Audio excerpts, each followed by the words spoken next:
Welcome fans back to On the Mat with me, Kevin Nash at the Holiday Inn Elgin. Kevin, thanks for coming on to the show. Thanks for having me. Let's start out, when did you actually start training for wrestling? Where and who trained you? 88, Jody Hamilton, Atlanta, Georgia. Lovejoy. Yeah.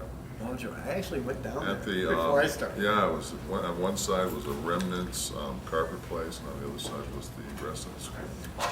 Not the power plant. No, I was down there probably 88 or 89. Flew down. Right, and that was the power plant then, right? No, it was, Jody was there and Nick was there. Yeah, but they moved it to the new place. You didn't see the other place. I saw the old place, but Quonset hut. I think. It was a brown, looked like the Cobra. Yes. Wow, that's yes. the original. Yes, Yeah. it was out in the middle of Had nowhere. no heat, no air, no heat. Sweet. How Long year. long did you train before your first match? I think 9 or 10 months. Do you remember the opponent? Yeah, it was Brad Armstrong and Tim Warner. Who was your tag partner? Corey Pendarvis. Obviously, he's not in the business anymore, is he? 3 days. I've had no sleep. I've been on the road for 2 days. I'm old, so I'm not intoxicated. I'm just tired. After that match, what territory did you go? Because back then there were still territories. I've only worked for 3 companies. I've worked for Turner, I've worked for Vince, and I've worked for TNA. Okay. Whatever. I didn't do independence like a couple of years ago. Now you had played basketball in college. Were you drafted by the NBA? No, because I left school early. Okay. Was that something that you wanted to pursue? Going to the NBA, or? I knew I was too slow. And that's when you decided to go into wrestling? No, I went over Europe. Okay. I played a couple years over And what year was that?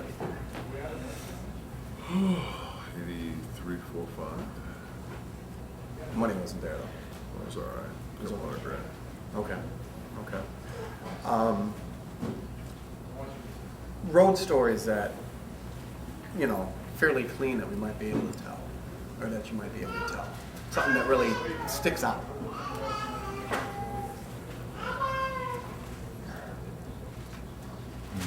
Clean. Well, within reason. Pro wrestling. Say what went on a pirate ship you can talk about. It's not just one story, it's a continuation. The Click days were great. Mm-hmm. The NWA days were great. Mm-hmm.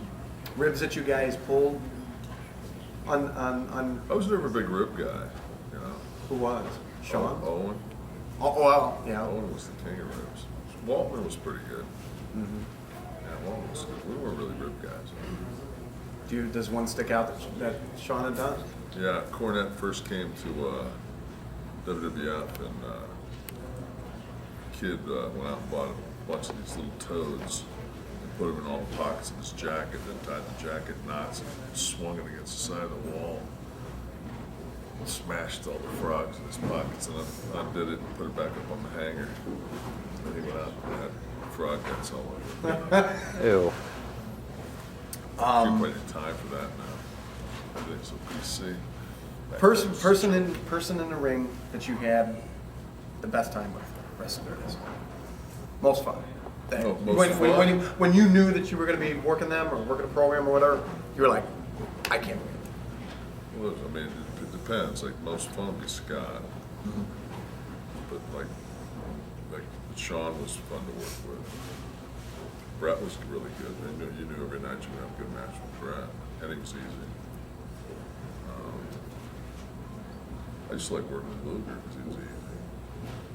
I always thought he was an easy guy to work with. But Sean was always fun. Sean never took a night off either. I was always like, come on, man, it's Sheboygan. So let's do the D match. Come on, let's go. Come on, don't be lazy. No, Sean was fun. But I had probably the most for Scott didn't care. Scott was like me. Scott just we'd make sure that we had fun before anything else. Fun came before business with us. Right. Person that you were like, oh man, I gotta work here. I had a hard time with like guys like Bundy that you couldn't, like I couldn't snake eyes him. I couldn't, you know, if you got 5 moves and 4 were picking the guy up, you can't pick him up. Right. Bundy was Limits hard. it. Yeah, Bundy was hard to work with. Show was hard to work with. Taker was easy. Taker was always fun. I never had a bad match with Mark.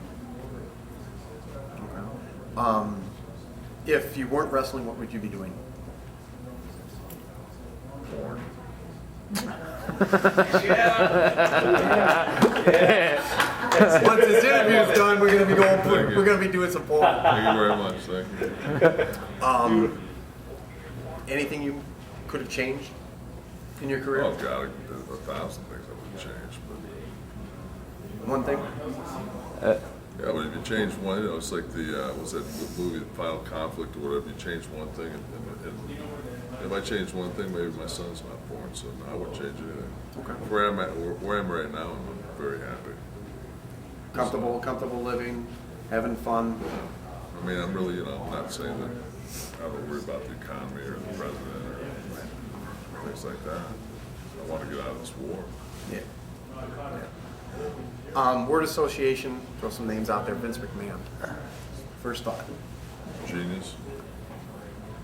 Shawn Michaels.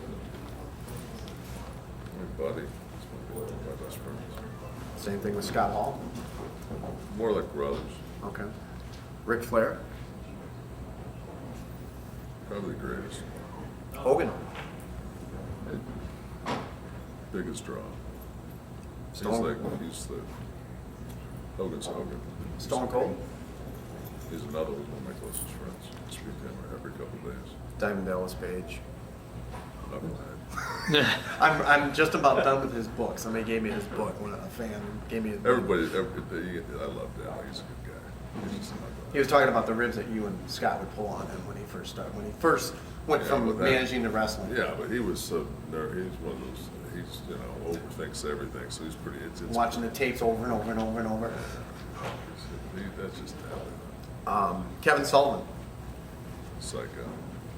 Good guy though. Chris Benoit. Tragic.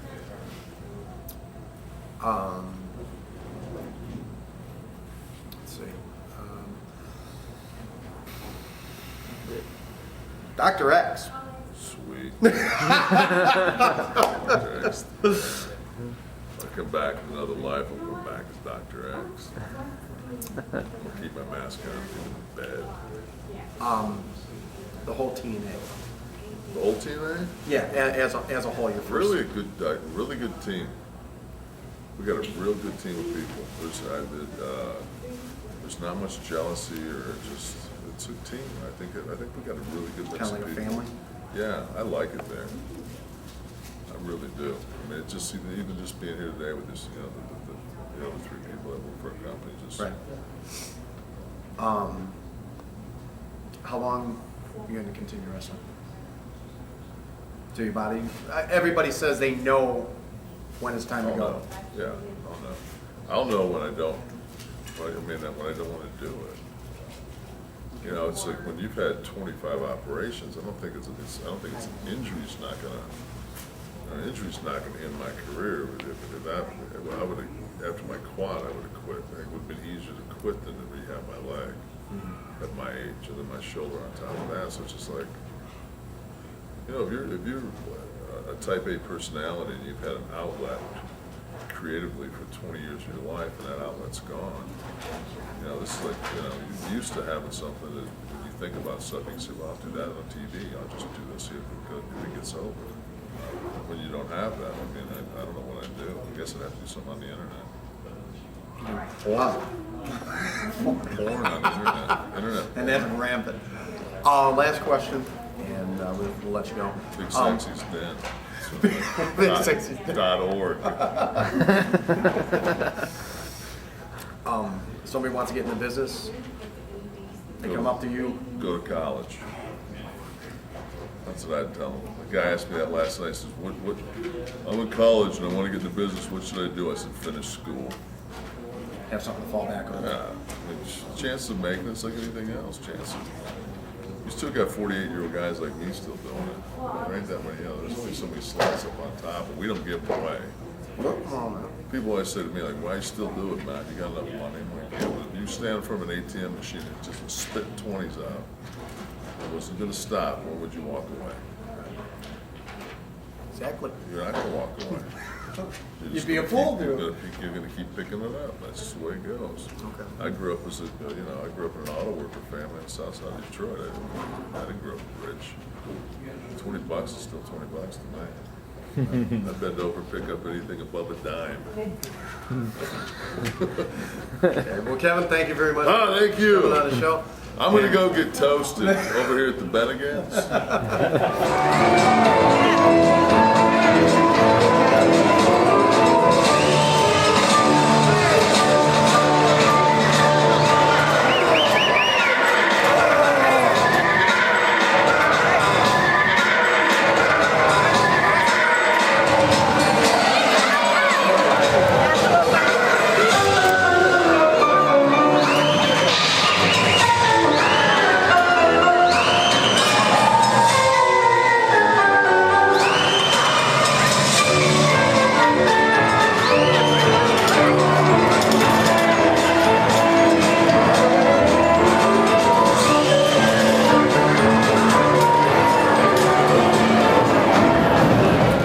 Su compañero esta noche, his partner tonight, the undefeated, el invicto, negrotístico, fantástico.